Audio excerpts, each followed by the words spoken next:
mēs pamodāmies un ieraudzījām. Visapkārt tāpat pilsēta, tie paši ļaudis, tikai mazliet tuvāk saulei nekā vakardien un vairāk māmiņu ar ratiņiem. Citādi viss ir pa vecam.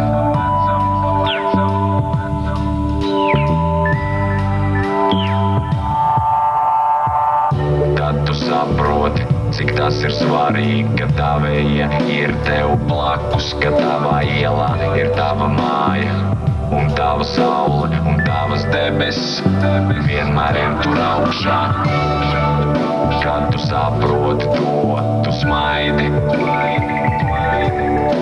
Bez mitas ir jāiet uz priekšu, lai pasaule noturētu uz vietas.